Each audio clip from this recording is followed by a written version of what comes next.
चलो तो पहला टॉपिक एटॉमिक फिजिक्स।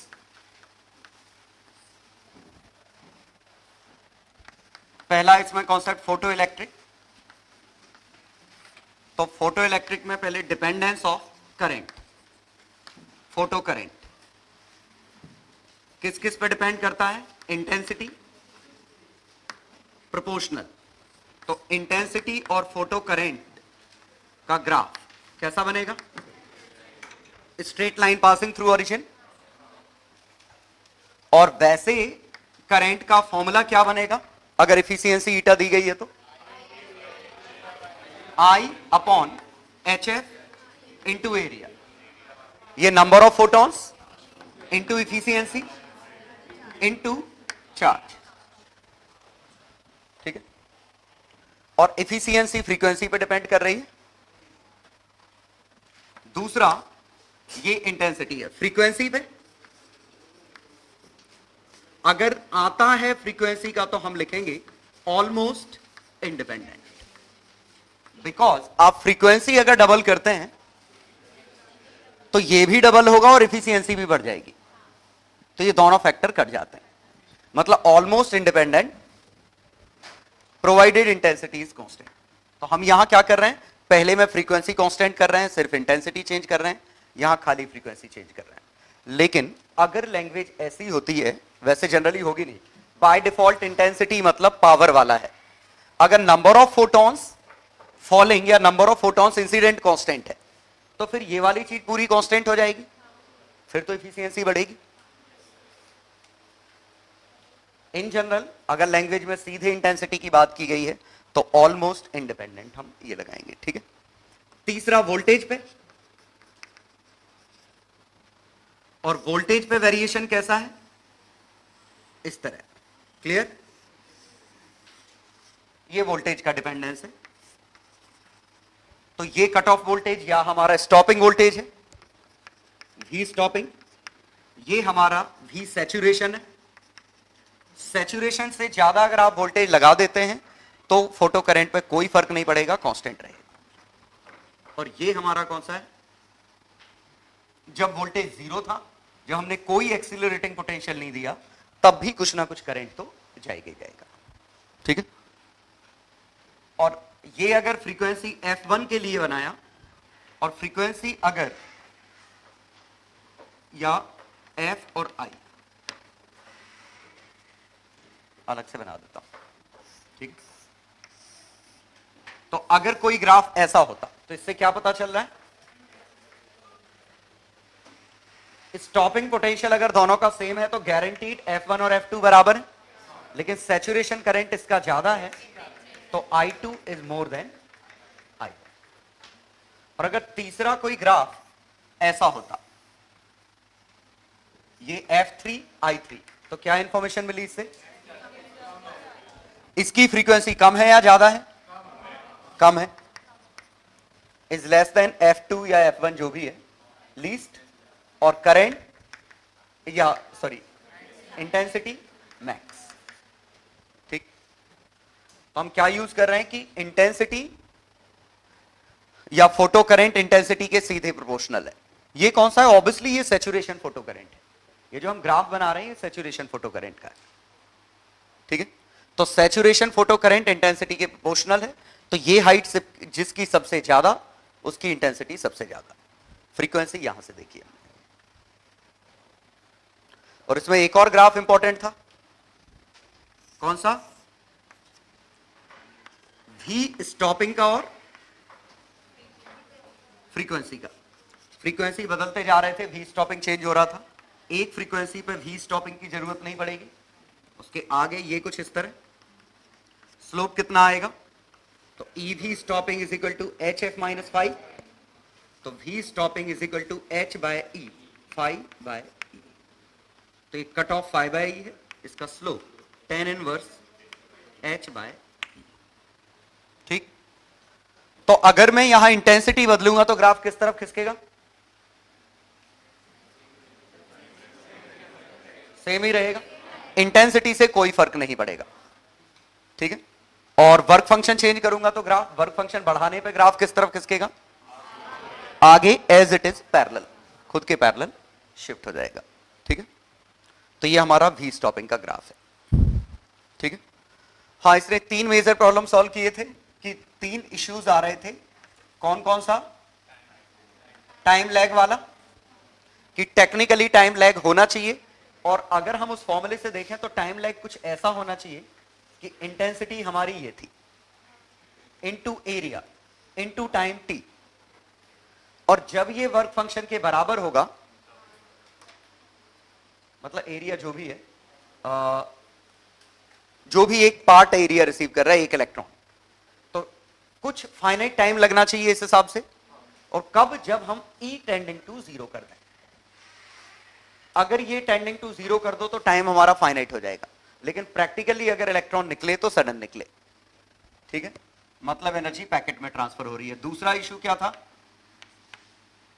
कि इंटेंसिटी कांस्टेंट रखें या फ्रीक्वेंसी इंटेंसिटी, जैसे फ्रीक्वेंसी लेस देन HF और इंटेंसिटी बढ़ाते जाएं, तो भी कुछ नहीं हो रहा था, जबकि इस फॉर्मूले के हिसाब से कभी ना कभी तो फोटो इलेक्ट्रॉन निकल ही जाना चाहिए था। और तीसरा स्टॉपिंग पोटेंशियल का लॉजिक था कि अगर वोल्टेज एक पर्टिकुलर वोल्टेज से नेगेटिव में हमने दे दिया, दरअसल सेकंड थर्ड रफली सेम है, ठीक है, तो फोटो करंट नहीं निकल रहा था। और इसमें लास्ट पॉइंट एक और था कि दरअसल ये प्रोसेस होती कैसे है कि मेटल पे फोटोन गिरते हैं, इलेक्ट्रॉन रिसीव करते हैं, और इलेक्ट्रॉन के पास एनर्जी आ जाती है HF, लेकिन ये मल्टीपल कोलिजन के बाद बाहर निकलते हैं, और बाहर निकलते समय इनकी एनर्जी जो बची, तो यहां बची HF माइनस लॉस। अगर ये फाई से बड़ा हो गया तो इलेक्ट्रॉन बाहर निकल जाएगा।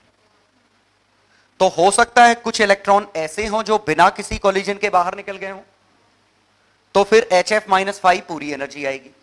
कोलिजन के बाद बाहर निकली तो जो लॉस हो गया उतना कम आंसर आएगा। ठीक है, और अगर इसी में हम बनाते कि इलेक्ट्रॉन्स का पैटर्न ड्रॉ करते कि काइनेटिक नंबर ऑफ इलेक्ट्रॉन्स और काइनेटिक एनर्जी, दरअसल ये dN बाय dk, समझ गए? dN क्या है? k से k प्लस dk के बीच में कितने इलेक्ट्रॉन है, dN। तो अगर हम इनका ग्राफ बनाते तो कैसा होता? जीरो काइनेटिक एनर्जी से निकलने वाले के भी चांस काफी कम है, और मैक्सिमम से निकलने वाले के भी चांस काफी कम है, तो ये हमारा नॉर्मल प्रोबेबिलिटी डिस्ट्रीब्यूशन जैसा। और ये कितना है? HF minus 5। ठीक है, तो ऑब्वियसली कोई एक मोस्ट प्रोबेबल केस होगा, लेकिन हमने ये वाला ग्राफ पढ़ा नहीं है, लेकिन अगर पूछा जाए तो ऐसा। ये रफली हर प्रोबेबिलिटी डिस्ट्रीब्यूशन में ऐसे ही बन रहा है, जहां चीजें एक से लेके लास्ट तक डिस्ट्रीब्यूटेड है, एक मिनिमम वैल्यू है, एक मैक्सिमम है। एक्सरे में भी ऐसे ही था। ठीक है, और वो कौन सा है, ब्लैक बॉडी रेडिएशन में भी ऐसे ही था, बीटा डिके में भी ऐसे ही था, और मैक्सवेल डिस्ट्रीब्यूशन में भी ऐसे ही था। ठीक है,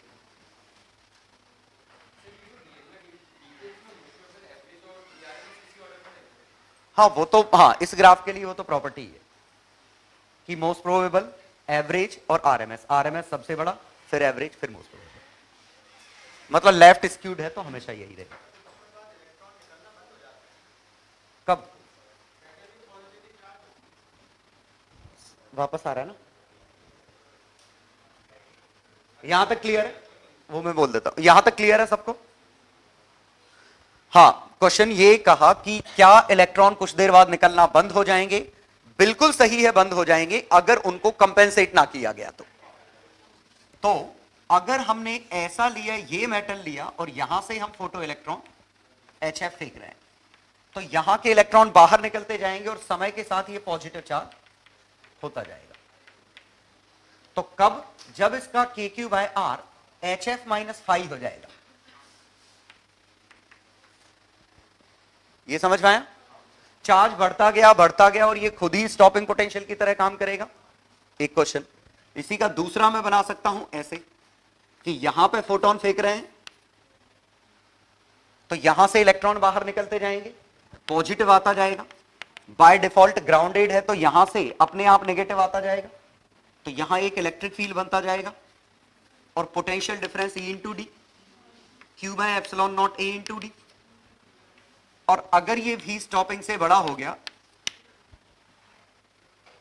मतलब HF माइनस 5 इससे बड़ा हो गया या इसके बराबर हो गया, तो अब कोई फोटो इलेक्ट्रॉन्स बाहर नहीं निकल पाएंगे। ठीक है, लेकिन एक्चुअली होता क्या है कि ये दोनों ही केस नहीं होते, कि हम क्या करते हैं, ये मेटल और वापस से एक बैटरी लगाए होते हैं, तो यहां से जो ही इलेक्ट्रॉन बाहर निकलते हैं ये यहां से वापस आ जाते हैं और cathode always remains electrically neutral. Cathode मतलब सोर्स ऑफ इलेक्ट्रॉन। ठीक है, तो कैथोड हमेशा इलेक्ट्रिकली न्यूट्रल है। इसके केस में कैथोड न्यूट्रल नहीं था, इसीलिए अपने आप बंद हो गया था, वहां बंद नहीं होगा, बैटरी हम लगा रखे हैं। चलो याद आया?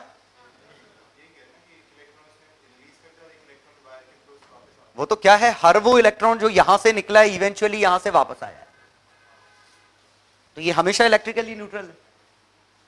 ठीक है, लेकिन यहां पे जैसे इलेक्ट्रॉन यहां से निकला तो ये थोड़ी ना इससे कनेक्टेड है, ऐसे इसमें निकल गया तो निकल गया। हां, अगर आप इसको ग्राउंडेड कर दोगे इसी को, तो फिर ये प्रोसेस भी हमेशा चलती रहेगी। जो ही इलेक्ट्रॉन बाहर निकलेगा हम अंदर से वापस भेज देंगे।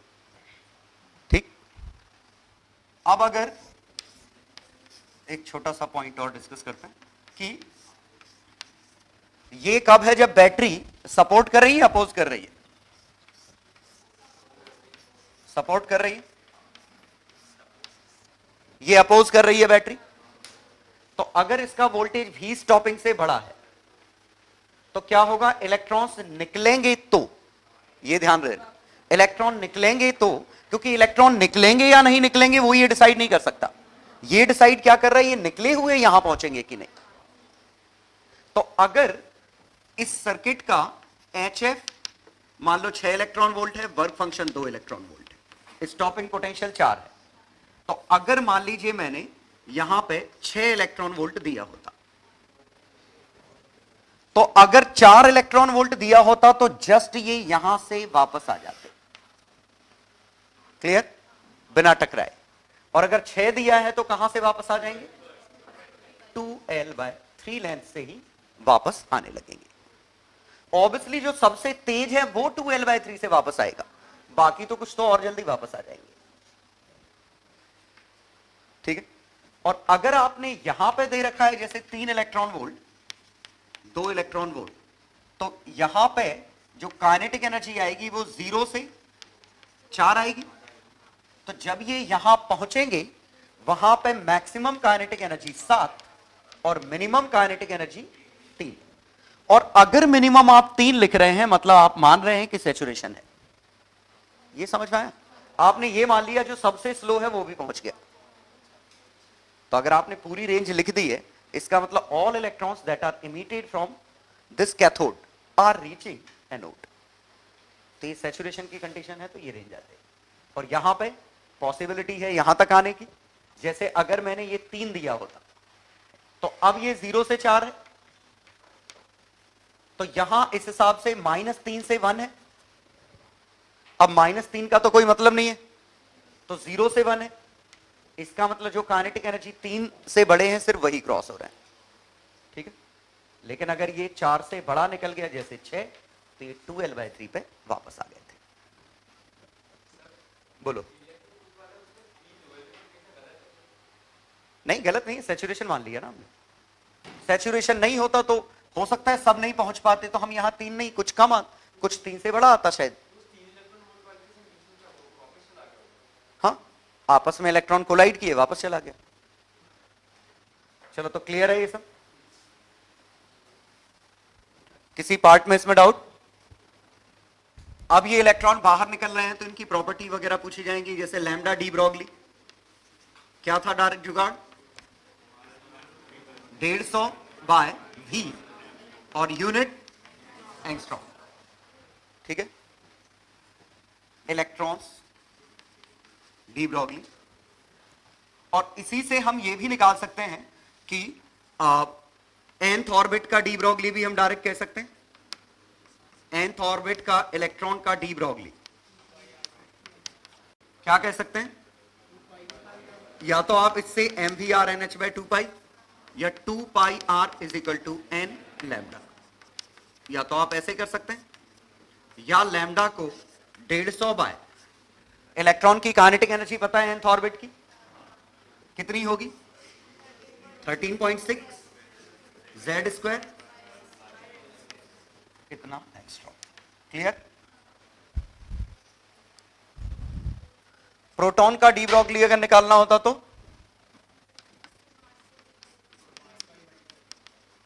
प्रोटॉन का डी ब्रॉगली में क्या अंतर आएगा? 150 बाय वी एक्सीलरेटिंग तो इलेक्ट्रॉन का है, और हम देखें तो क्या बनता? h upon M V, h upon 2m kinetic energy. Kinetic energy तो क्यू वी ही लिखेंगे जो कि पहले थी, क्योंकि दोनों का चार्ज सेम है। 1 अपॉन रूट एम का अंतर आएगा तो इंटू 1 अपॉन रूट एम। 3637 जो भी है ये प्रोटॉन का है। ठीक है, तो बाकी हम इससे कंपेयर करके निकाल लेंगे। तीसरा पॉइंट जो डी ब्रॉगली लैम्डा था, that is it is always frame dependent. ये अलग अलग फ्रेम में अलग अलग आंसर होता है। मतलब जैसे इलेक्ट्रॉन अगर v से जा रहा है और ऑब्जर्वर 3v से जा रहा है, तो इसको जो डी ब्रॉगली दिखेगा वो h अपॉन एम 2 है, और यहां मैग्नीट्यूड ऑफ लीनियर मोमेंटम आता है। लेकिन अगर कोई बंदा ऐसे v से जा रहा होता तो इसको lambda by M root 2 v। ठीक है, और दूसरा इसमें फॉर स्पीड, अगर स्पीड काफी हाई है, कंपेरेबल टू सी है, तो फिर फॉर्मूला क्या बन जाएगा? h upon M naught 1 minus V square by C square under root into we.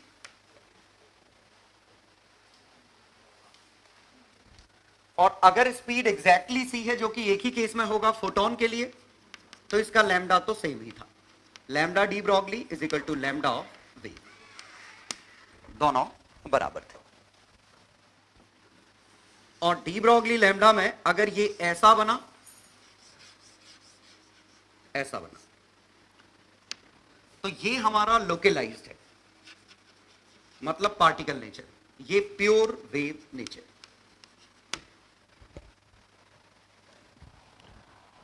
क्योंकि यहां वेवलेंथ वेल डिफाइंड है, और अगर वेवलेंथ वेल डिफाइंड है, क्योंकि delta P into delta x should be greater than और इक्वल टू h अपॉन 4 पाई।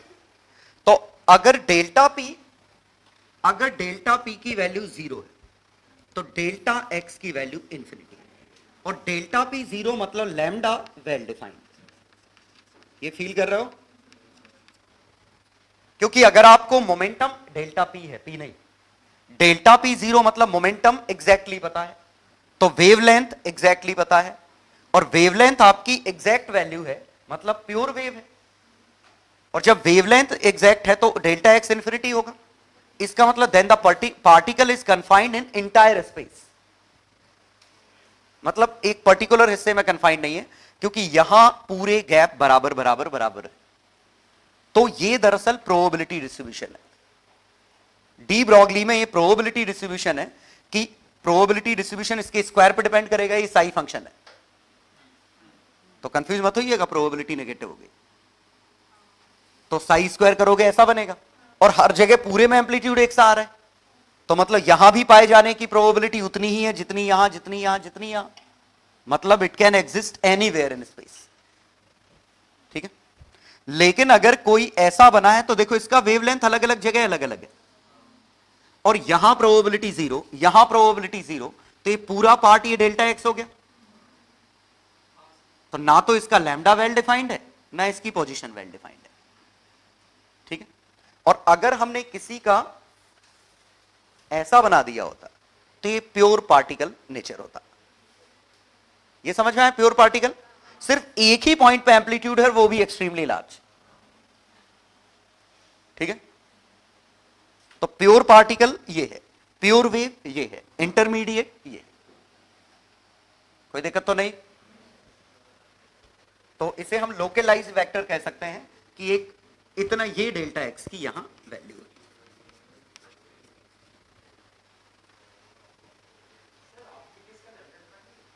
क्या lambda तो तब होता जब चीजें रिपीट होती। वेवलेंथ तो पीरियोडिक के लिए ही है ना, अकेले के लिए वेवलेंथ का क्या सेंस है? ठीक है ना।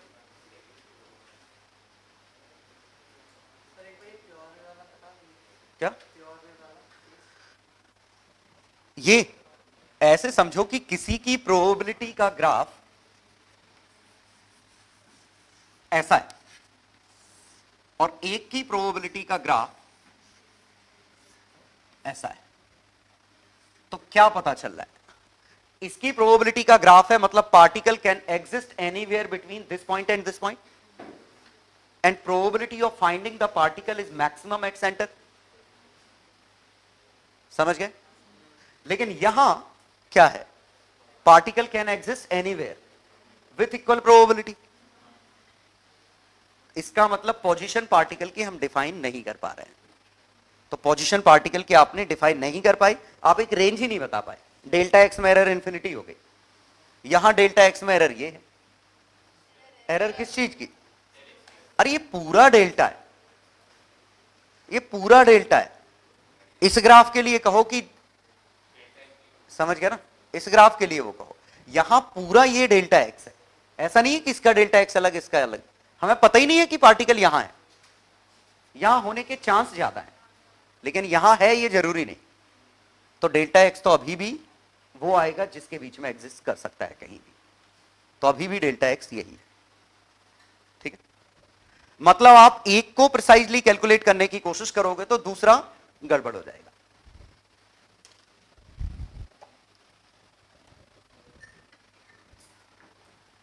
डिफ्रैक्शन इसको सपोर्ट करने वाला लॉजिक है कि डिफ्रैक्शन सिंपली क्या है कि अगर फोटॉन्स आपके यहां से जा रहे थे, फोटॉन्स ऐसे जा रहे थे, आपने एक छोटी सी स्लिट से पास करे, तो आपने क्या कहा, यहां मोमेंटम की डायरेक्शन अलग अलग थी, लेकिन ज्यों ही यहां से पास होगा तो एक पर्टिकुलर डायरेक्शन वाली मोमेंटम। इसका मतलब आप मोमेंटम को वेल डिफाइन करने की कोशिश कर रहे हो, क्योंकि इससे निकलने वालों का मोमेंटम पर्टिकुलर हमें पता है, और अगर मोमेंटम पता है तो इसकी पोजीशन गड़बड़ हो जाएगी। तो फिर और आप इसको जितना पतला करोगे उतना आपका मोमेंटम वेल डिफाइंड होने लगेगा, और जितना मोमेंटम वेल डिफाइंड होगा उतना पोजीशन में एरर आने लगेगी। समझ गए? तो अगर आप एक को प्रिसाइजली मेजर करने की कोशिश करोगे, आप जुगाड़ बनाओगे कि मोमेंटम हमारा एग्जैक्ट आ जाए, और मोमेंटम एग्जैक्ट आया तो आपकी डेल्टा एक्स में एरर आए। तो लगभग जितने हमने एक्सपेरिमेंट पढ़े हैं सब में ये चीज काम करती है, तो हमें डिटेल में जाना नहीं है। तो बस याद रखिए यहां कि लोकलाइज्ड और वेव, प्योर वेव नेचर क्या है, प्योर पार्टिकल नेचर क्या है, इंटरमीडिएट क्या है। ठीक है, ठीक। तो क्वेश्चन जैसे मास m अगर वेलोसिटी v से जा रहा है, एक मास m वेलोसिटी v से जा रहा है, फाइंड लैम्डा डी ब्रॉगली इन। तो पहला P1 इक्वल टू P2 ये ट्रू है, लैम्डा 1 इक्वल टू लैम्डा 2 कौन सा ट्रू है? दूसरा lambda de Broglie in centre of mass free.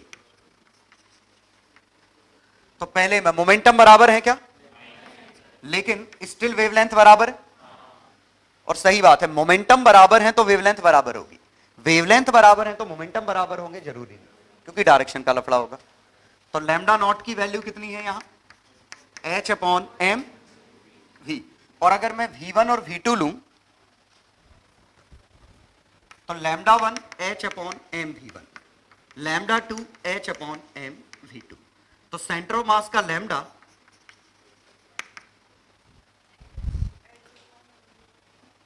कैसे निकालेंगे? तो सेंटर ऑफ मास के, हाँ याद तो मुश्किल होगा, सेंटर ऑफ मास के फ्रेम में, तो सेंटर ऑफ मास को स्टॉप करें तो इसकी वेलोसिटी कितनी बचेगी? v1/2 v2/2। ये समझ में आया?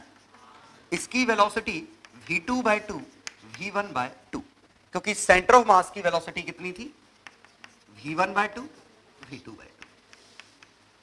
और दोनों का मैग्नीट्यूड सेम है, कोइंसिडेंस नहीं, सेम आने ही थे। क्योंकि मासेस बराबर हैं तो स्पीड भी बराबर होंगी और इक्वल एंड अपोजिट होंगी, तभी तो सेंटर ऑफ मास रेस्ट पे रहेगा। सेंटर ऑफ मास फ्रेम में सेंटर ऑफ मास हमेशा रेस्ट पे रहेगा। तो lambda by M v1² plus v2² under root, और यहां से अगर मैं छाप दूं तो क्या बनेगा, v1 और v2 की वैल्यू क्या बनेगा, λ1 λ2 λ1² प्लस λ2² अंडर रूट। एक 2 और आएगा, है ना। अब ठीक है, मासेस बराबर है ना, वैल्यू उठा के छाप दी उनकी।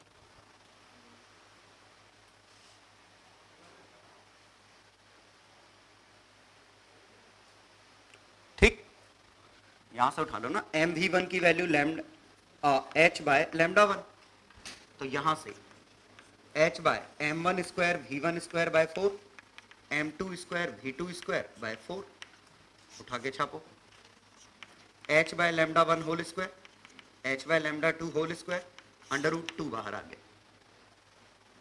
ठीक है, बस इसमें यही याद रखो कि अलग अलग फ्रेम में आंसर बदल जाएंगे।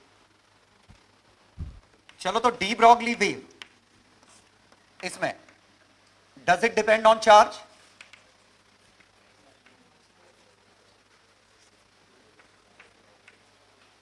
is it affected by electric field or magnetic field, does it have speed, हाँ डिपेंड करता है क्या चार्ज पे, करता है, बिल्कुल नहीं। किस फॉर्मूले में आया चार्ज, अरे वो तो यार फिर तुमने क्वेश्चन बदल दिया। नहीं, ये मतलब है कि अगर इसका मतलब क्या है कि बाकी सब चीजें सेम रखो, सिर्फ चार्ज बदलो, मतलब एक प्रोटॉन और एक हमने प्रोटॉन और एक न्यूट्रॉन की बात की, सब कुछ चीजें सेम है सिवाय चार्ज के, दोनों को वेलोसिटी भी दे दी। हाँ, अंडरस्टूड है, इसका मतलब यही है कि अगर पार्टिकल के पास डी ब्रॉगली लैम्डा था, अचानक हमने उसको चार्ज दे दिया, तो क्या लैम्डा पे चेंज आएगा, तो answer is no. Is it affected by E और बी, नो, क्योंकि ये इलेक्ट्रोमैग्नेटिक वेव नहीं है, सिंपली प्रोबेबिलिटी डिस्ट्रीब्यूशन है, इलेक्ट्रोमैग्नेटिक वेव नहीं है। ये तो न्यूट्रॉन के पास भी था, सबके पास था, तो डी ब्रॉगली लैम्डा सबके पास है, और ये कोई इलेक्ट्रोमैग्नेटिक डिस्टर्बेंस नहीं है कि ई और बी से मिलकर बन रहा है। अगर इलेक्ट्रोमैग्नेटिक वेव होती तो वो डिस्टर्ब होती, अरे वो तो फिर तो वो तो इलेक्ट्रॉन का मूवमेंट बदल गया ना, वो उसका डी ब्रॉगली वेव थोड़ी बदला। अरे तो चेंज होगी तो अरे इसका मतलब ये अगर इससे इंफ्लुएंस होता तो हर चीज इंफ्लुएंस होती, तो क्या न्यूट्रॉन की डी ब्रॉगली वेव चेंज होगी, तो गलत हो गया ना स्टेटमेंट। क्योंकि अगर डी ब्रॉगली वेव उस पर बदलती तो चार्ज अनचार्ज सबकी बदलनी चाहिए, तो सिर्फ चार्ज की बदल रही है, तो चार्ज की स्पीड बदल गई ना, मोमेंटम बदल गया, तो नो लगाएंगे। Does it have speed, meaningless, क्योंकि ये नॉर्मल वेव नहीं है जो किसी सोर्स से प्रोपेगेट होकर कहीं जा रही है, समझ गया ना। ये तो पार्टिकल के साथ एसोसिएटेड है, जहां पार्टिकल है वहां वेव है, पार्टिकल उठा के हमने यहां रखा तो उसकी करस्पॉन्डिंग वेव उठा के वहां पहुंच गई। जैसे इलेक्ट्रॉन n=1 में ऑर्बिट कर रहा था, वेव वहां थी, n=2 में चला गया, वेव वहां है, तो ये काइंड ऑफ स्टैंडिंग वेव है, ये नॉन इलेक्ट्रोमैग्नेटिक वेव है। नेक्स्ट पार्ट एटॉमिक फिजिक्स में बोर मॉडल। वैसे बाकी मॉडल हमें पढ़ने नहीं है, लेकिन फिर भी हम ये जरूर समझेंगे कि बाकी मॉडल क्या थे। रदरफोर्ड मॉडल और बोर मॉडल एक सा था, रदरफोर्ड और बोर मॉडल बिल्कुल एक सा था, दोनों ने ही कहा था न्यूक्लियस ये है और इलेक्ट्रॉन घूम रहे हैं। बस एक एक्स्ट्रा बोर में क्या आ गया था, mvr = nh/2π, as per Rutherford every radius is possible.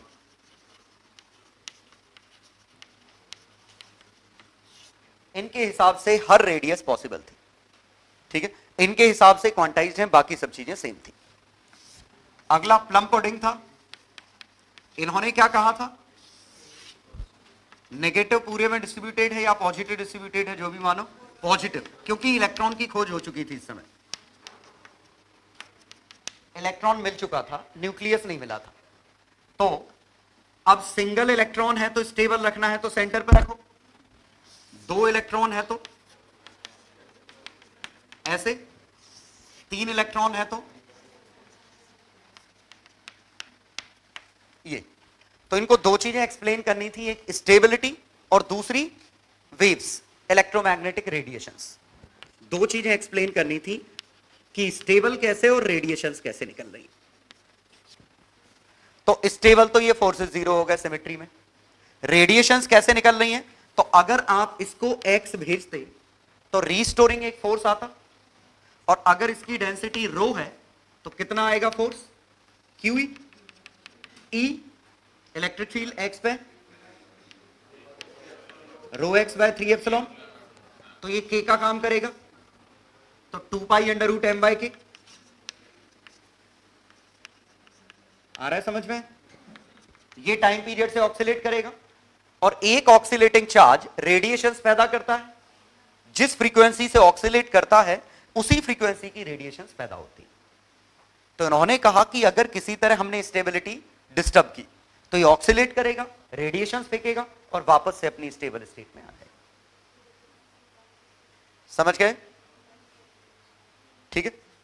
और इस हिसाब से देखिएगा ये फ्रीक्वेंसी क्या एम्पलीट्यूड पे डिपेंड कर रही है, नहीं कर रही, इसका मतलब ये वेल डिफाइंड फ्रीक्वेंसी का सिग्नल भेजेगा, तो सिंगल इलेक्ट्रॉन सिस्टम की एक यूनिक फ्रीक्वेंसी आएगी इसके हिसाब से। लेकिन ऑब्वियसली ये मॉडल गलत है, लेकिन उस समय गलती पता नहीं चली थी क्योंकि स्पेक्ट्रोमीटर इतने स्ट्रांग नहीं थे कि वो ये बता सकें कि ये फ्रीक्वेंसी बैंड्स हैं, एक पर्टिकुलर फ्रीक्वेंसी नहीं है। पक्का समझ गया ना, इस मॉडल के हिसाब से एक यूनिक फ्रीक्वेंसी पैदा करेगा सिंगल इलेक्ट्रॉन सिस्टम, लेकिन एक्चुअली फ्रीक्वेंसीज वेरिएबल थी।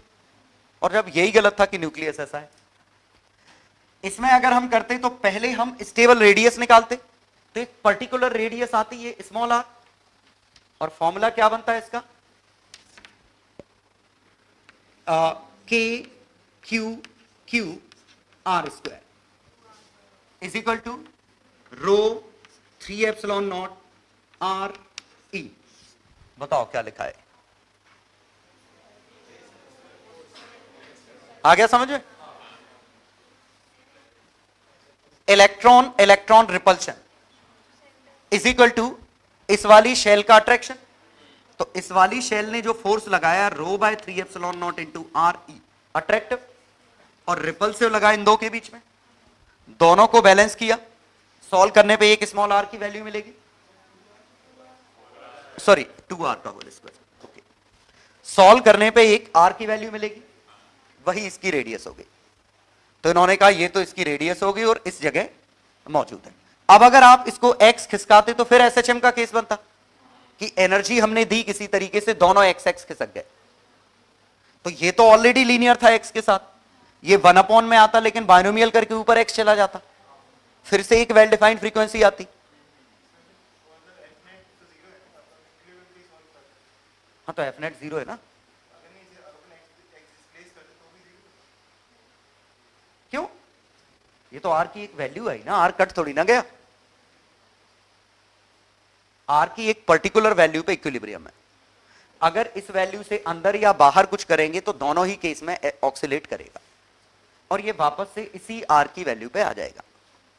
सिमिलरली लास्ट में करते तो ये रिपल्सिव, ये रिपल्सिव, ये अट्रैक्टिव, तो ये डिस्टेंस अगर हम कुछ भी ए लें या ये सेंटर से डिस्टेंस आर लें तो क्या बनता है, f√3 equal to rho by 3 epsilon naught E into R E. मिल गया, f√3 भी निकल आएगा, ठीक है।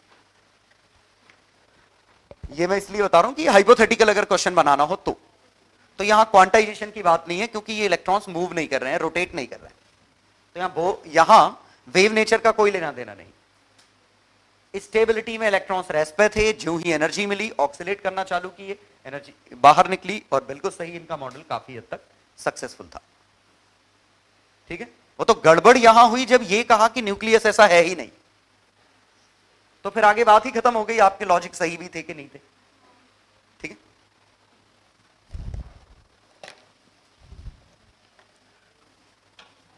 चलो।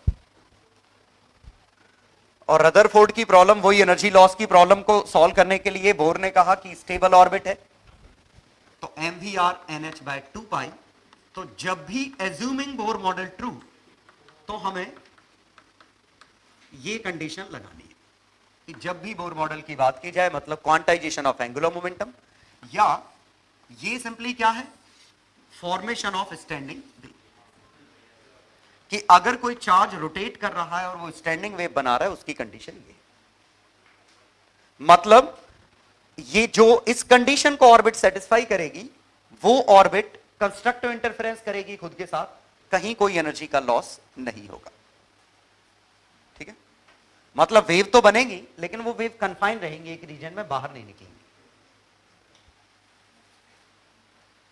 मतलब डजंट लूज रेडिएशन। ठीक है,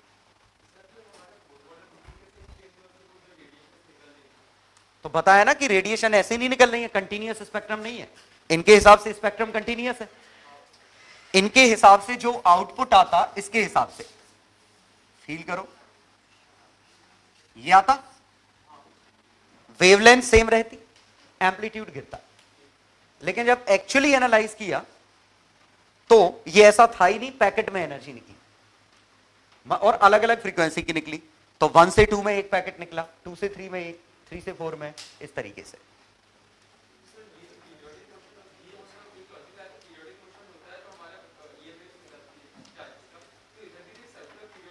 हाँ, तो बस ये है कि ये रेडिएशन निकल रही नहीं रही है, यही कन्फाइंड है,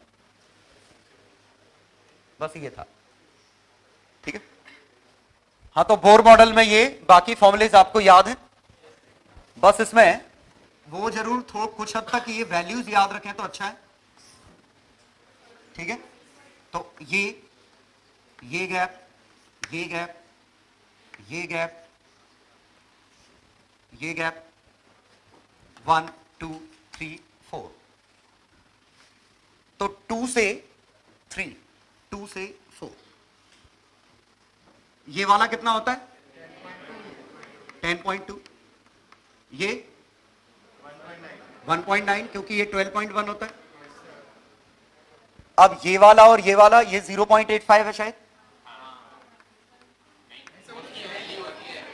अब वो तो एनर्जी की वैल्यू है, यहां से निकाल लेंगे, ये विजिबल में आएगा 1.51 या 2.55, सॉरी 2.55, ये आएगा,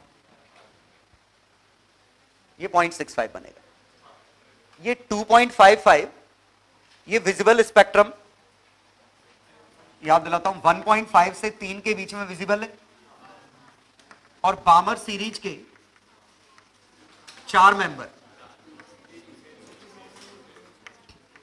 2 से 4, 2 से 5, 2 से 6, 2 से 7, 2 से 3, क्या, हाँ हाँ, ये हमारे विजिबल थे, ये हमारे अल्ट्रावायलेट थे।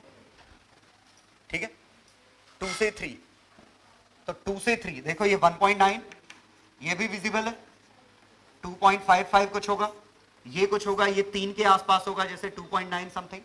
इसके बाद सभी की एनर्जी ग्रेटर देन 3 इलेक्ट्रॉन, और 3 से बड़ी है तो अल्ट्रावायलेट में आ गई। ये मुझे याद तो 2.55 है, पता नहीं सही याद है कि नहीं, सही याद है, ये 3 ये कितना है 13.6, ये 1.51, 0.85, सही है ना, 2.55।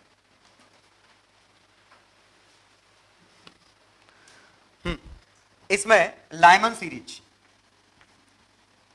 ऑल अल्ट्रावायलेट, और लाइमन सीरीज की लिमिट कहां से कहां तक है, 10.2 से लेके 13.6 ही है पूरी, 13.6 इलेक्ट्रॉन वोल्ट। इनमें से ये 911 होता है, ये 1215 होता है लगभग, है ना। बामर सीरीज की लिमिट, और बामर सीरीज ये है 1.9 से 3.4, और यहीं से समझ में आया कि 4 विजिबल, रेस्ट अल्ट्रावायलेट, ठीक है। पास्चन, ब्रैकेट, फंड, वो सब। पास्चन की लिमिट कहां से कहां तक आएगी? ये 0.65 से 1.51, सही है ना? हाँ, 1.5। तो ऑल इंफ्रा रेड, ठीक है। तो ये विजिबल की लिमिट जो होगी वो 1.5 से थोड़ी ज्यादा होगी, क्योंकि 12400 बाय 8000, देखो 1.55 है शायद, है ना।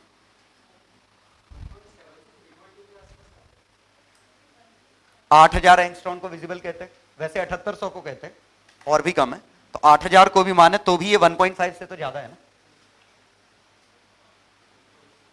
ठीक है। और उधर 3 के लिए 12400 बाय 3, मतलब 4000 लिखें तो ये 3.1 है। तो 4000 से 8000 विजिबल माने तो ये आ रहा है, ठीक। और बाकी तो फार इंफ्रारेड वगैरह में है,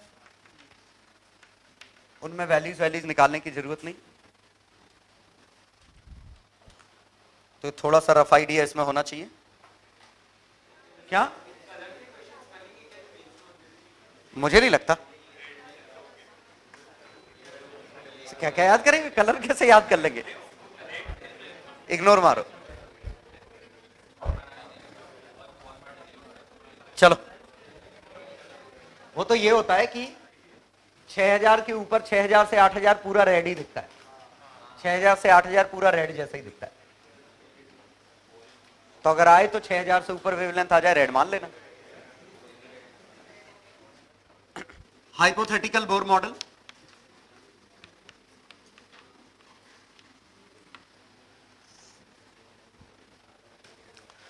तो अगर बोर मॉडल हम हाइपोथेटिकल की बात करें तो यहां फोर्स और एनर्जी किसी दूसरे मीन से प्रोवाइड की जाएगी, ये कस्टमाइज्ड है।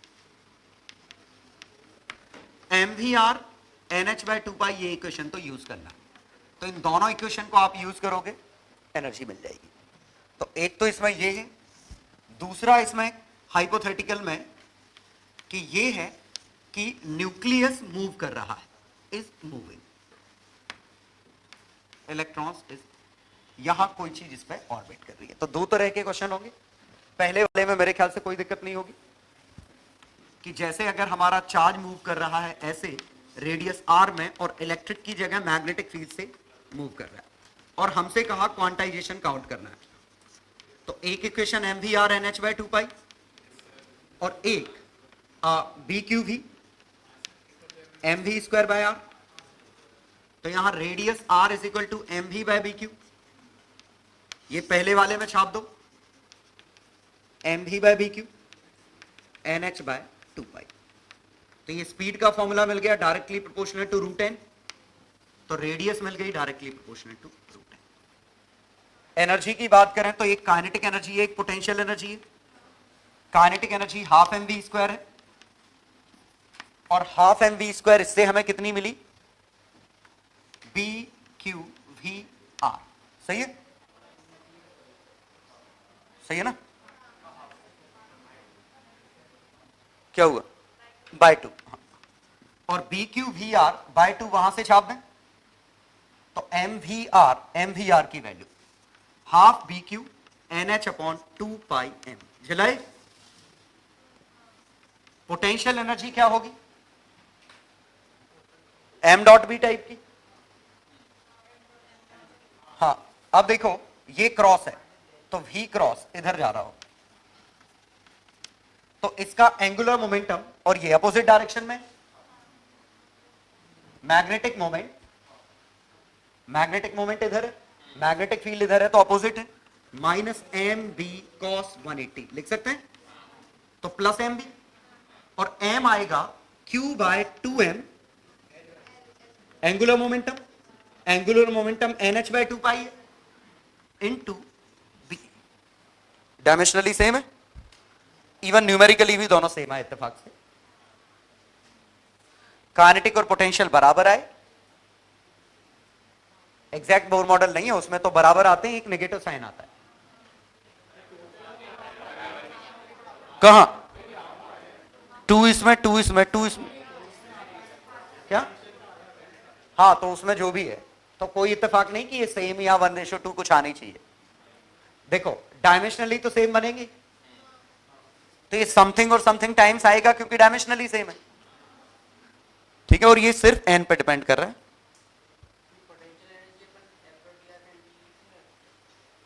ये फोर्स वर्क थोड़ी करेगा जो एफ डॉट डी आर का इंटीग्रेशन कर लोगे।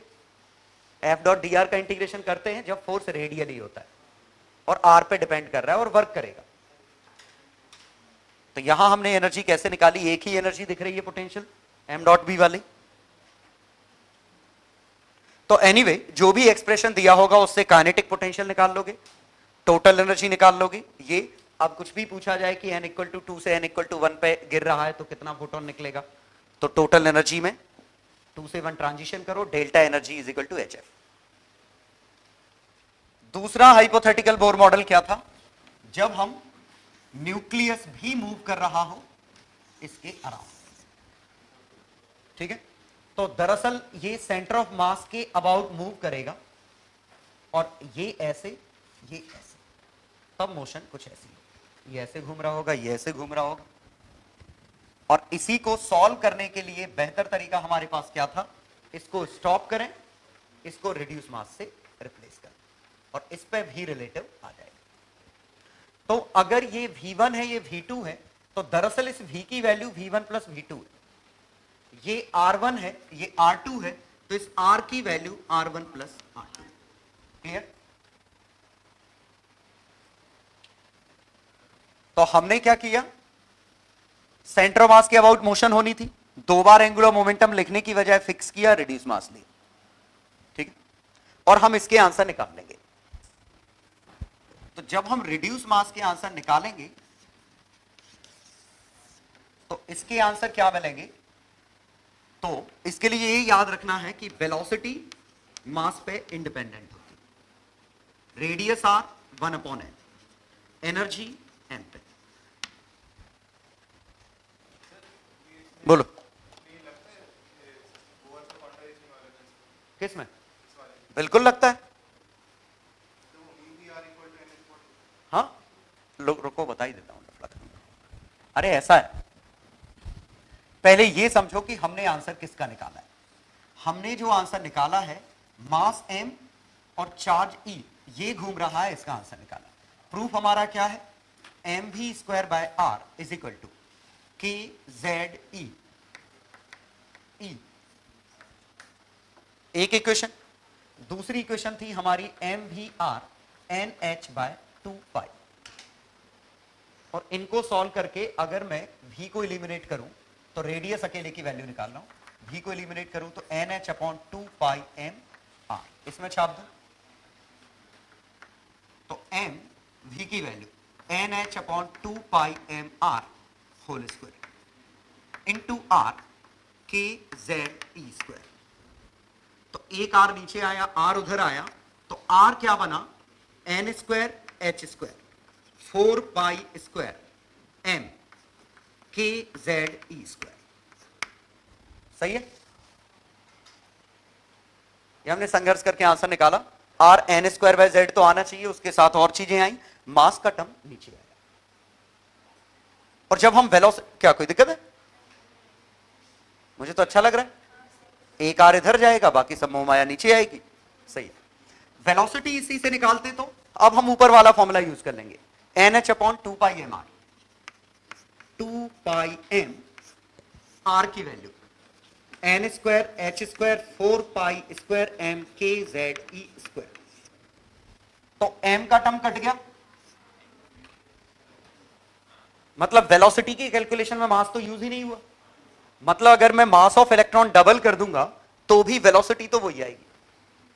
सिर्फ मास ऑफ इलेक्ट्रॉन डबल करूं, बाकी कुछ चीज चेंज ना करूं, तो वेलोसिटी हमारी सेम आएगी, लेकिन रेडियस आधी हो जाएगी जो हमारी एक्चुअल निकली है।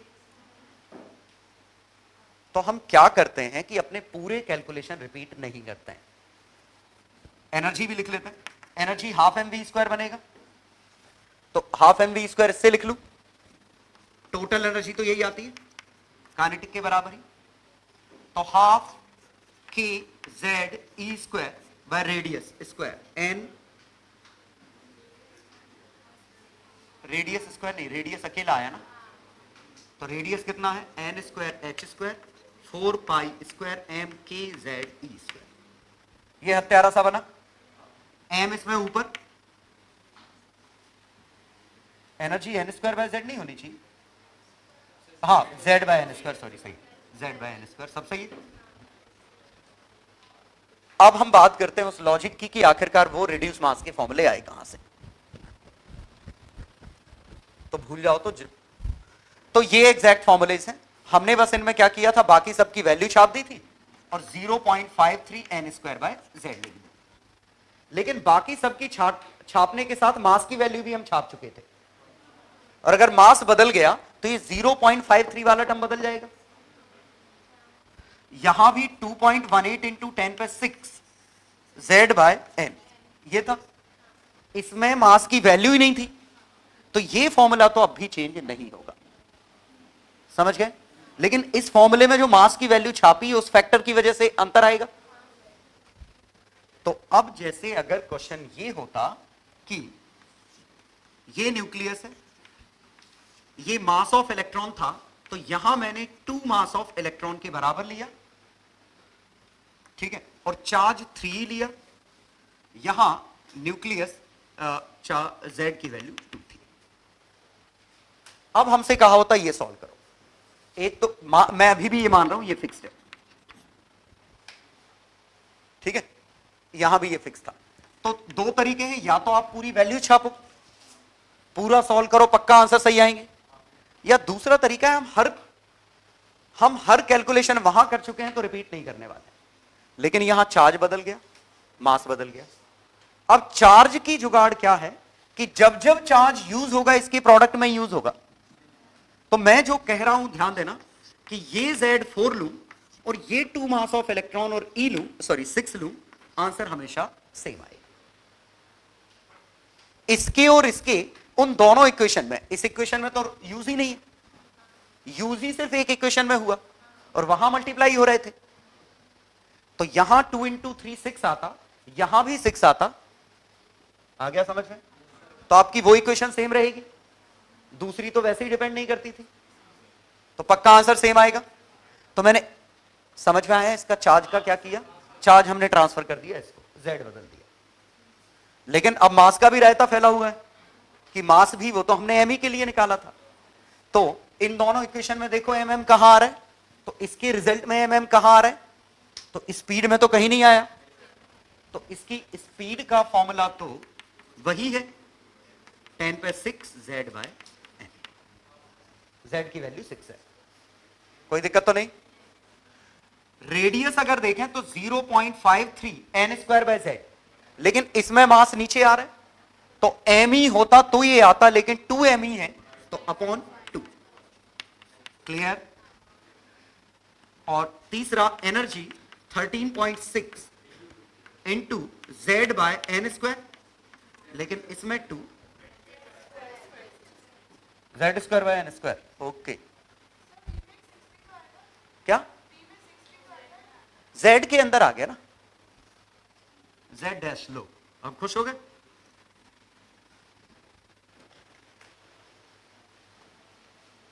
पक्का आया समझ में। ये कब की बात है, जब न्यूक्लियस स्टॉप था, दोनों में न्यूक्लियस स्टॉप्ड है, बस जो घूम रहा है वो बदल रहा है, तो चार्ज का क्या किया, इसको दे दिया, मास का क्या किया, फॉर्मूले में देखा मास कहां आ रहा है, यहां दे दिया।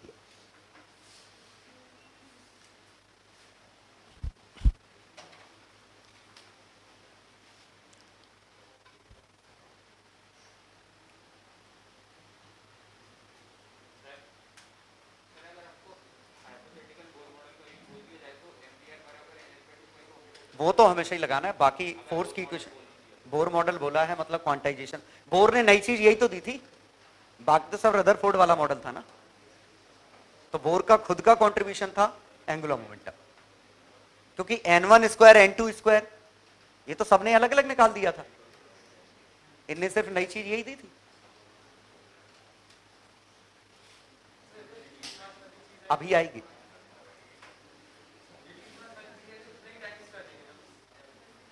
अभी पहले बात करते, पहले ये तो समझ जाओ कि ये प्रूफ आखिरकार है क्या, कहां से आया, कि भूल जाओ इन केस तो ऐसे करेंगे।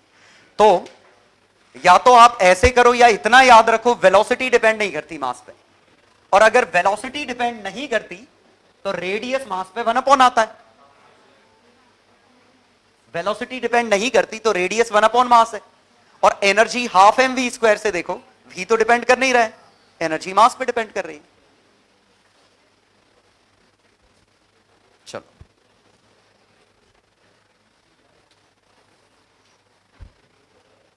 अब हम देखते हैं कि अगर न्यूक्लियस की मोशन है तो हम क्या करेंगे। तो अच्छे से देखना, अब मैं यहां सिंपली आपको ये अगर घूम रहे होते ऐसे, इसकी वेलोसिटी v1, इसकी velocity v2, centre of mass के अबाउट घूम रहे होते, ये r1, ये r2, तो यहां इक्वेशन बनती, इसका एंगुलर मोमेंटम आता mv1 r1 mv2 r2। Clear? क्यों ना मैं m1 m2 ले लेता हूं, ये आता,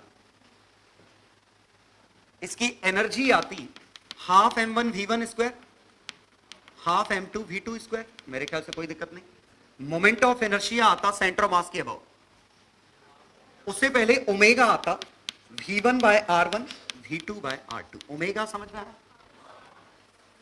v1 bye r1 equal to v2 bye r2, तभी सेंटर ऑफ मास अपनी जगह रहेगा। यही हमारा की पॉइंट बनेगा। इसका मतलब मैं एनर्जी लिखने की जगह हाफ आई ओमेगा स्क्वायर भी लिख सकता हूं, क्योंकि ओमेगा तो दोनों का सेम है। बस मोमेंट ऑफ इनर्शिया क्या आएगा, m1 r1 square m2 r2 square, ये आता सेंटर ऑफ मास के अबाउट। और मैं एनर्जी इंडिविजुअली लिखूं या हाफ आई ओमेगा स्क्वायर लिख लूं, बात तो एक ही। ऐसी एंगुलर मोमेंटम ये लिखूं या आई ओमेगा लिखूं, बात तो एक ही। समझ गए? अब हम जुगाड़ क्या यूज कर रहे हैं कि अगर मैं इसको स्टॉप कर दूं या इनके बीच का डिस्टेंस सिंपली r लूं। अब देखते हैं आंसर क्या बनता है। Moment of inertia m1, r1 can be written as m2r by m1 plus m2। Clear? r2 can be written as m1r by m1 plus m2। चल रहा है?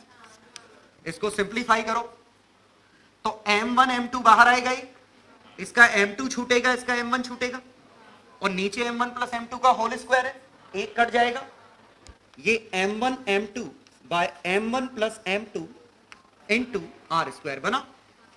और अगर मैं इसको एक नया टर्म लिख लूं तो ये म्यू आर स्क्वायर बना। मींस सेंटर ऑफ मास के about moment of inertia mu R square है। और अगर ये म्यू आर स्क्वायर है तो मैं इसी को म्यू आर स्क्वायर ओमेगा लिख लूं, और इसी को half mu R square omega square लिख लूं। और अब जरा सोचिए कि अगर मैं इसको स्टॉप कर देता, यहां पे मास म्यू ले लेता, डिस्टेंस आर ले लेता, ओमेगा से घुमाता, तो moment of inertia point mass है, म्यू आर स्क्वायर आता। Angular momentum M V R आता, एम वी आर झिला। Energy half M V square आती, half M V square. Same वही है जो उसके आंसर आ रहे थे। समझ गए? मतलब न्यूमेरिकली सेंटर ऑफ मास के अबाउट दो टर्म के लें या हम सीधे इसके ले लें, लेकिन ध्यान दें इसकी स्पीड कितनी आती, ओमेगा आर आती। और जरा सोचो v1 की वैल्यू ओमेगा r1 है, v2 की वैल्यू ओमेगा r2 है, तो v1 प्लस v2 की value omega r1 plus r2 है। मतलब जब आपने इसको स्टॉप किया तो आपने इसको रिलेटिव वेलोसिटी दी। ये जो वेलोसिटी निकली है वो क्या है, v1 प्लस v2। ये जो डिस्टेंस निकला है वो क्या है, सेपरेशन, R1 प्लस R2। ये जो काइनेटिक एनर्जी निकली है वो क्या है, E1 प्लस E2। जो एंगुलर मोमेंटम निकला है वो क्या है, L1 प्लस L2। बस हमें सिर्फ एक छोटा सा करेक्शन करना है, इसको स्टॉप करो, डिस्टेंस सेम रखो, फोर्स सेम रखो, बस बदल क्या दो, मास को, और रिलेटिव वेलोसिटी प्रोवाइड कर दो, ओमेगा विल रिमेन सेम। तो दो टर्म ना लिख के एक ही टर्म में काम चल जाएगा। और चूंकि इस टर्म के आंसर हम निकाल चुके हैं, पहले ही रट लिए हमने, तो हमारी वो कैलकुलेशन बच गई। नहीं रटे होते तो इंडिविजुअली हम सॉल्व कर लेते, कौन सी बड़ी बात थी।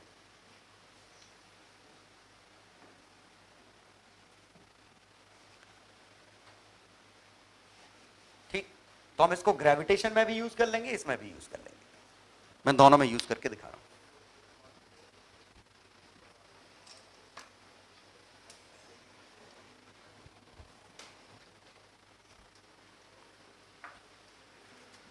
और ये इसलिए इंपॉर्टेंट है कि जनरली क्या होता है, जनरली जैसे मान लीजिए एटम्स की हमें रोटेशनल एनर्जी की बात करनी है, तो उनकी रोटेशनल एनर्जी कितनी होगी, कि कोई मॉलिक्यूल रोटेट कर रहा है, अगर डाइएटॉमिक है, क्योंकि दो मास इसके लिए हमने निकाला है, तो डाइएटॉमिक मॉलिक्यूल अगर कोई रोटेट कर रहा है तो उसकी रोटेशनल काइनेटिक एनर्जी लिखते तो हम directly half I omega square लिख सकते हैं। तो half reduce mass omega R का होल स्क्वायर, ओमेगा हमें पता होता है उसकी frequency of rotation, R bond length है, सेपरेशन बिटवीन एटम्स, और म्यू क्या है, रिड्यूस मास। या फिर ऑब्वियसली आप हाफ आई ओमेगा स्क्वायर लगाओ, बात तो एक ही है, आई क्या है, सेंटर ऑफ मास के।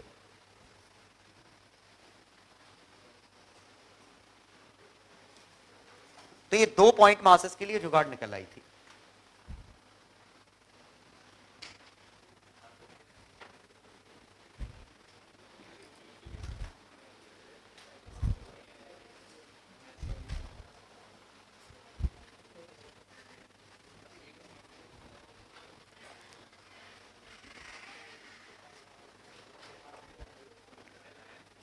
अब देखो मैं पहले ग्रेविटेशन में यूज करके दिखाता हूं।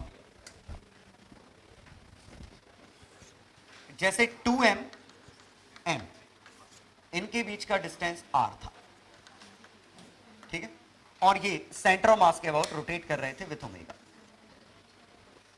तो इसको सॉल्व करने के लिए बिल्कुल पहला अप्रोच हमारा क्या था, ये r/3, ये 2r/3, m ओमेगा ओमेगा, और हमने क्या किया, इस पे f centripetal, g2m m by r/3 का whole square, 2m omega square r/3, मिल गया ओमेगा। कहां r square, r square, okay, ये r/3 नहीं, ये r स्क्वायर, ठीक। हाँ, ग्रेविटेशनल फोर्स ही m ओमेगा स्क्वायर r है, सॉल्व करोगे ओमेगा मिलेगा, ऑब्वियसली इसकी इक्वेशन सॉल्व करोगे तो भी ओमेगा सेम मिलेगा, ठीक है। तो या तो आप ऐसे करिए और ओमेगा मिल गया, अब आप एनर्जी निकाल सकते हो, या फिर आप क्या करिए कि इसको स्टॉप करिए, इसके मास को 2m/3 से रिप्लेस करिए और अब इसको ओमेगा दीजिए, तो और फोर्स कितना लग रहा है इस पे अंदर की तरफ, g, लेकिन फोर्स नहीं बदल सकते, फोर्स जो था वही रहेगा, g2mm/r स्क्वायर। तो g2mm/r square is equal to m कितना, म्यू ओमेगा स्क्वायर, ठीक है। तो इससे ओमेगा मिल जाएगा। अब अगर इससे काइनेटिक एनर्जी आप देखोगे तो अब हाफ म्यू वी स्क्वायर लगाओगे तो इससे काइनेटिक एनर्जी दोनों का समेशन मिलेगी, एंगुलर मोमेंटम दोनों का समेशन मिलेगा, मास के इनवर्स रेशियो में बांट दोगे, इंडिविजुअली आंसर मिल जाएगा।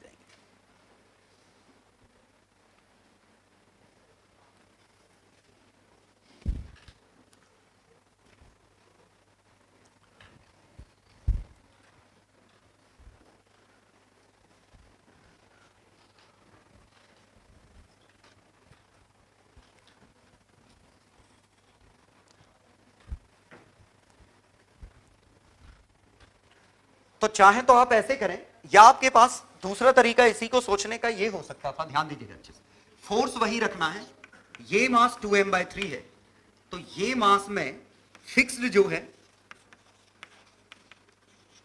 3m ले लो, सही। अब जरा सोचिए, ये सोच पा रहा? अब फोर्स वही आता जो पहले आ रहा था, और अब हम इसको फिक्स मान सकते हैं। फोर्स के कैलकुलेशन बिल्कुल सेम है, और बाकी तो कैलकुलेशन सेम है, वो तो हमें पता है ही, क्योंकि ये तो मोशन कर नहीं रहा है, मोशन तो सिर्फ इसके पास है। तो सोचो अगर इसकी स्पीड आती तो कितनी आती? Orbital speed Gm/r। ये फील आया? सर्कुलर मोशन का फॉर्मूला यूज कर लिया हमने। ऑर्बिटल स्पीड, एस्केप स्पीड, समझ गया ना? तो अब हमें पता है कि अगर इसके पास स्पीड ये हो गई तो आंसर ये आएगा, और ये वेलोसिटी क्या है? v1 प्लस v2 का समेशन है। समझ गया ना? और इसकी एनर्जी वगैरह लिखते तो क्या बनती? Kinetic energy, potential energy. तो एनर्जी बनती, एनर्जी तो जब फोर्स ही सेम है तो एनर्जी अपने आप ही सेम आएगी। काइनेटिक एनर्जी की बात करें या टोटल एनर्जी, Gmm/2a होती है, Gmm/2a। ए कितना है?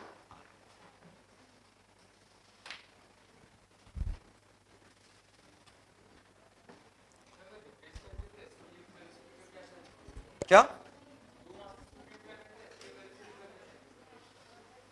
दोनों को वेलोसिटी देंगे, बता रहा हूं इसके वेलोसिटी का क्या सेंस होगा। तो देखिए इसमें हम चाहें तो इस क्वेश्चन में इसको यूज कर सकते हैं। देखिएगा, ये डिस्टेंस r, इसको मैंने कुछ स्पीड दी, सिर्फ एक को मैंने कुछ स्पीड दी, और अब हमसे पूछा होता कि मोशन कैसी होगी। तो अब हम इसमें करते, तो ये तो हमसे क्वेश्चन सॉल्व नहीं हो रहा है अगर दोनों मोशन कर रहे हैं, लेकिन सेंटर ऑफ मास फ्रेम में ये क्वेश्चन हमसे सॉल्व हो जाएगा। तो सेंटर ऑफ मास फ्रेम में ये मोशन कैसी बनती? सेंटर ऑफ मास की वेलोसिटी v0/3, ये 2v0/3, ये v0/3 बनता। और अब जरा सोचने की कोशिश करिए कि ये क्वेश्चन ये बन गया,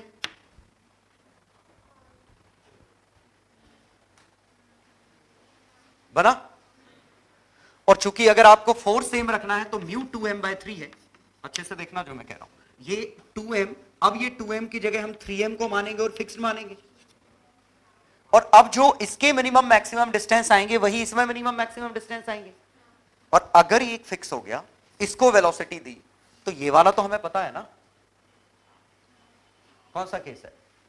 इलिप्स वाला केस है। केपलर लॉ लगा सकते हैं अब हम।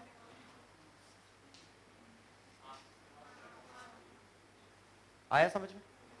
कोशिश करो समझने की। पहले हमने क्या किया, क्वेश्चन ये था, ये गिवन क्वेश्चन था। अब इसमें पूछा होता फाइंड मिनिमम स्पीड, कि वो सर्कल में घूम जाए या एलिप्स में घूम जाए या भाग जाए, कुछ भी। तो हमने क्या किया, चूंकि दोनों मूव कर रहे थे तो हमने सेंटर ऑफ मास को स्टॉप किया। सेंटर ऑफ मास के पास वेलोसिटी v0/3 थी। अब ये बना, अब सेंटर ऑफ मास के रिस्पेक्ट में दोनों घूम रहे, तो ये वही केस हो गया जो हमारा पिछला था। अगर सेंटर ऑफ मास स्टॉप्ड है तो रिड्यूस मास वाले जुगाड़ काम कर जाएगी। तो इसको स्टॉप किया, इसका म्यू दिया, वेलोसिटी भी दी। तो अब इसके एंगुलर मोमेंटम और एनर्जी के कैलकुलेशन ठीक वही होंगे जो इन दोनों के सम के होंगे। यहां कंजर्वेशन ऑफ एनर्जी लगाते तो दो टर्म लिखने पड़ते, यहां एक ही लिखना पड़ेगा और बनेगी सेम। बस एक बात हमें ध्यान रखनी थी, जो फोर्स यहां आ रहा है वही फोर्स यहां आए। तो टू मेक श्योर कि वही फोर्स यहां आए, मैं जो फिक्स्ड वाला है उसका मास कुछ भी ले सकता हूं, फिक्स ही तो है। तो मैंने इसका मास ले लिया 3m, so that product same बन जाए। अब हमसे पूछा होता कि सर्कल में, अब पूछा होता v0 to rotate in circle, तो पहले वाले से दिक्कत थी, लेकिन इस वाले में हम सीधे कह सकते हैं कितना आएगा, Gm/r। जरा क्रॉस चेक करूं इसको। क्रॉस चेक कैसे करूं मैं? इन जनरल सॉल्व करते तो सर्कल में रोटेट करना है, तो ये r/3 2r/3 बनेगा, सोचो। लेकिन सर्कल में कब सेंटर ऑफ मास के फ्रेम में सर्कल बनेगा? Circle in centre of mass frame. ये समझ गया? ग्राउंड फ्रेम में तो सर्कल हो ही नहीं सकता, क्योंकि ये सर्कल होगा और ऊपर भी उठ रहा है। समझ गया ना, ये ऐसे ऐसे मोशन हो रही। तो यहां मैं करता तो यहां F की वैल्यू ही mv² r होती। R कितना है, r/3। फोर्स कितना है, G2m m r²। ठीक है, निकाला क्या हमने ये आंसर में, एक 2 एक्स्ट्रा क्यों आ रहा है? ओके ठीक है, सही है ना। यहां से हमारा क्या निकला, V0 की वैल्यू। ये आंसर में थोड़ा सा अंतर क्यों है? हाँ, ये 2r/3 था। ओके, ये गलत लिखा, अब ठीक है ना। इसके लिए रेडियस 2r/3 थी, अब ठीक है। तो अब इससे V0 निकालो, 2 2 2 कट गए, एक 3 कट गया, एक 3 ही बचा, वही आंसर आया जो इसका था।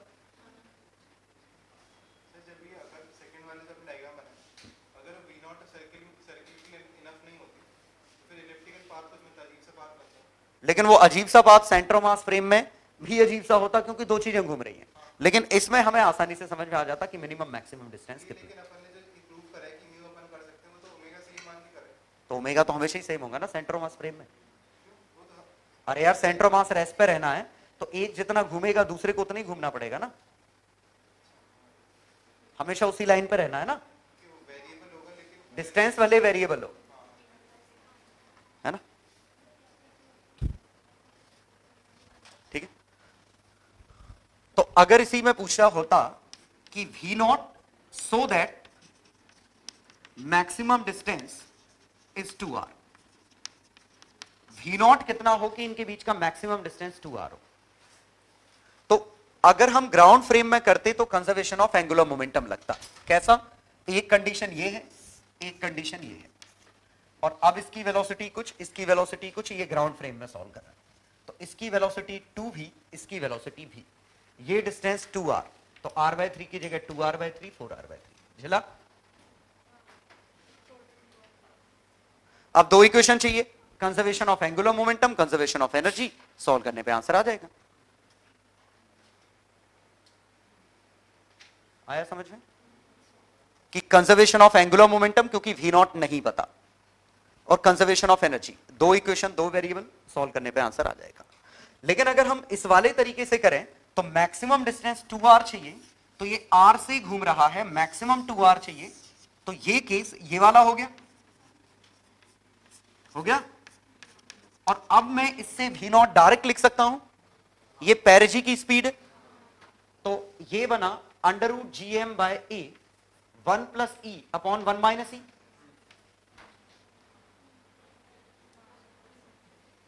होता है यही, होता है। और 1 + e क्या है, ये a है, ये a e है, तो ये 1 + e है, ये 1 - e है। a times 1 + e, a times 1 - e, यही होते हैं एलिप्स में। तो सीधे gm/a की वैल्यू 3r/2 आया, a की वैल्यू 3r/2, और ये 1 + e और 1 - e का रेशियो 2/1 है।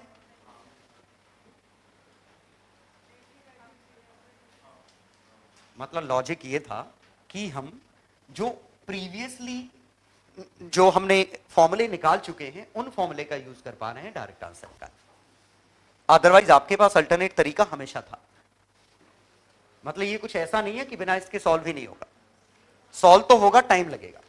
जैसे इसमें एंगुलर मोमेंटम और एनर्जी की इक्वेशन लिखते तब आंसर आता, लेकिन यहां किया चूंकि ये सिंगल पॉइंट फिक्स हो गया, दूसरा घूम रहा है, तो ये केपलर लॉ वाले केसेस हैं, और हम केपलर लॉ वाले फॉर्मूले यूज कर सकते हैं। हाँ, m की जगह कितना आएगा, 3m। ये फील है, ये मास ऑफ सन होता है। इसका मतलब मुझे, हाँ हाँ, वो घूम गए होंगे, पता नहीं कहां होगा। अरे ये रोटेटेड भी होगा, क्या फर्क पड़ता है, ये हम ये नहीं कह रहे इसी लाइन में होगा, हो सकता है इस, हाँ।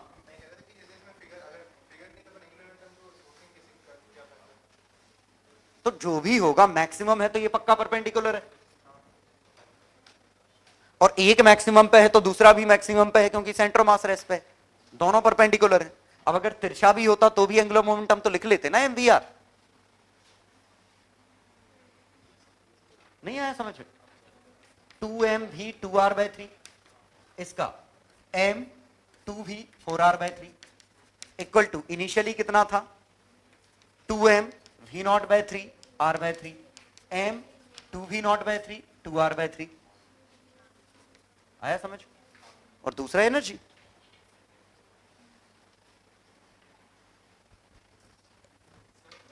बोलो।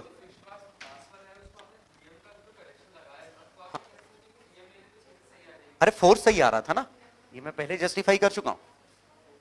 फोर्स वही रखना है, फोर्स सही लाना है, तो इस हिसाब से जी m1m2/r² होता, m1m2/r²। m2 तो बदल गया, तो m1 भी बदलेगा, तभी तो फोर्स सेम आएगा। तो आपको सन का मास भी बदलना पड़ेगा ना।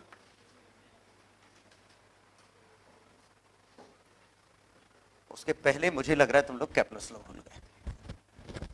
केपलर्स लॉ में रिजल्ट ये थे, देखो पहले तो ये a plus E A minus A, ये तो याद है, एलिप्स की बेसिक प्रॉपर्टी है जो कभी नहीं भूलना है। ए ये थीटा ये बी, ठीक है। और इसमें यहां स्पीड मिनिमम, यहां मैक्सिमम, यहां मिनिमम। इसमें टोटल एनर्जी का फॉर्मूला gmm/2, टाइम पीरियड 2 पाई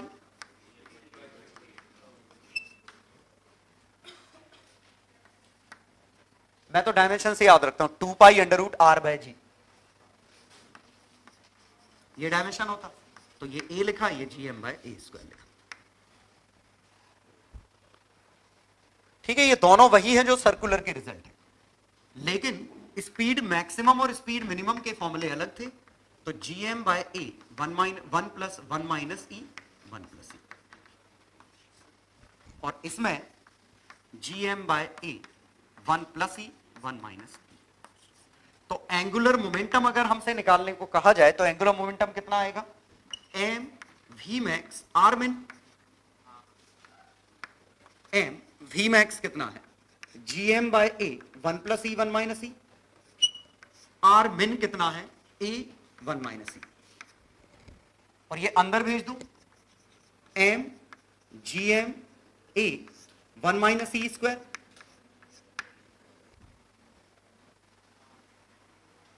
क्लियर। और ये तो हम निकाल ही सकते हैं, ये b है एक्चुअली, ठीक है। और एरियल वेलोसिटी क्या थी,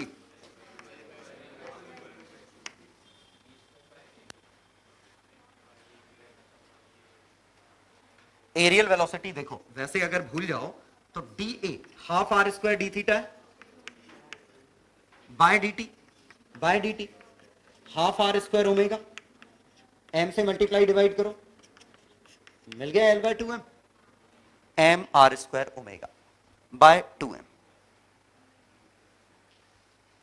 ये केपलर्स लॉ के रिजल्ट थे, कब के, जब अंदर कैपिटल M स्टॉप्ड है और स्मॉल m मूव कर रहा है।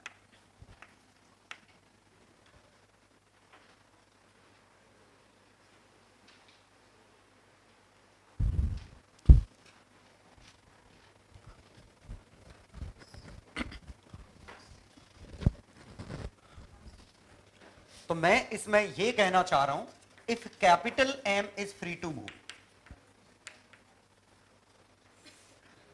अगर capital M free to move होता तो क्या करते, तो we will solve in centre of mass frame.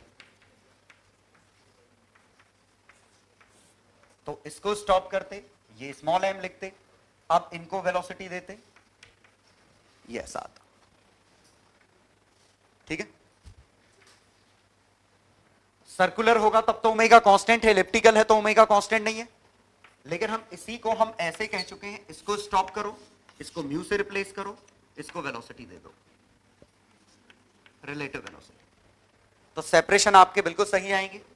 ये आर, ये आर, लेकिन जो फोर्स यहां लग रहा था वही फोर्स यहां लगाएं तो इस मास को हमें बदलना पड़ेगा, क्योंकि यहां फोर्स था G M M by R square, यहां फोर्स है G M dash mu by R square. ये समझ में आया? और एम डैश की वैल्यू कितनी है? एम प्लस एम,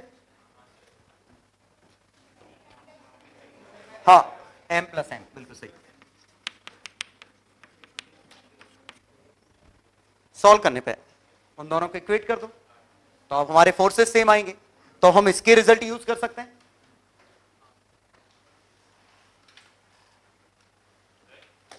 हाँ,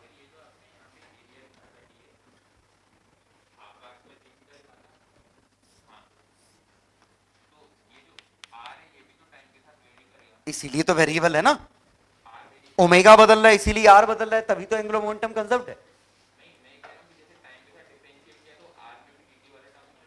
क्यों? डिवाइड किया मैंने डेल्टा टी से, डिफरेंशिएट नहीं किया। ये डीए की वैल्यू ऑलरेडी डिफरेंशिएट कर चुका हूं ना। ये वाला एरिया तो हमने नेग्लेक्ट कर दिया, ये इतना बचकुंठा सा, डिफरेंशिएट नहीं डिवाइड किया।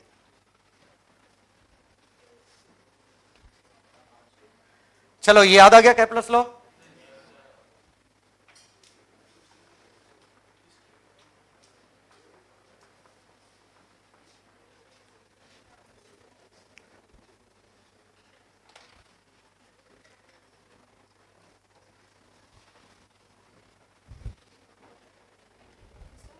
हाँ,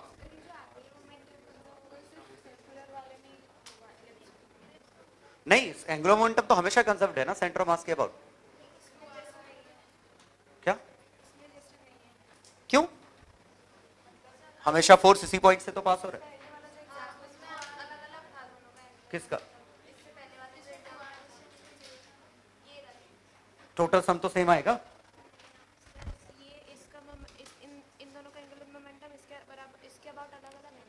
हाँ तो अलग अलग, इनका सम उसका ओरिजिनल के बराबर आएगा ना।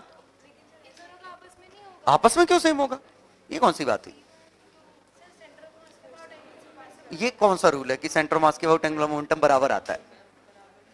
कंजर्व्ड इसका उसके साथ कंजर्व्ड नहीं है, दोनों का मिलके कांस्टेंट है। अरे यार तो वो वेलोसिटी इनवर्स रेशियो में। चलो तो ये हमारा कैपलस लॉ।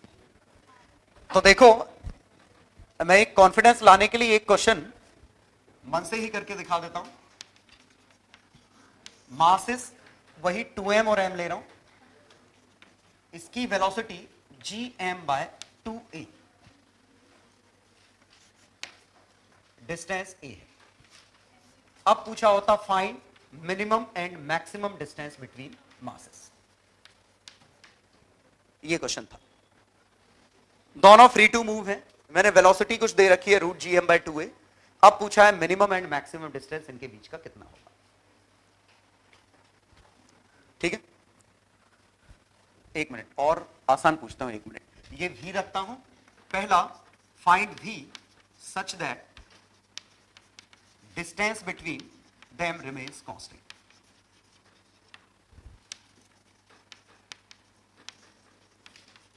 और दूसरा if v equal to v naught मान लें, speed 2/3 v naught root, find minimum and maximum distance. ये जैसे क्वेश्चन थे। अब आपको शायद इससे कॉन्फिडेंस आ जाएगा। पहले मैं नॉर्मल तरीके से सॉल्व कर रहा हूं, कोई जुगाड़ नहीं कुछ नहीं। चूंकि डिस्टेंस की बात की है तो हम किसी भी फ्रेम में जाएं डिस्टेंस तो सेम रहता है, इसीलिए हम सेफली सेंटर ऑफ मास के फ्रेम में जा पा रहे हैं, क्योंकि डिस्टेंस के कैलकुलेशन सेम रहेंगे। तो in centre of mass frame 2m m फिक्स। एक मिनट, मैं क्यों कर रहा हूं, तुम लोग ट्राई करो पहले, हो सकता है तुम लोग खुद ही अंदाज लगा लो। पहले नॉर्मल सेंटर ऑफ मास के फ्रेम में सॉल्व करो, proper conservation of angular momentum, conservation वगैरह सब लगा के सेंटर ऑफ मास के फ्रेम में। दोनों क्वेश्चन, ठीक है। फिर सोचना कि अगर हम एक को स्टॉप करते, रिड्यूस मास से करते, तो सेम आंसर लाने के लिए क्या जुगाड़ यूज करते, ठीक है।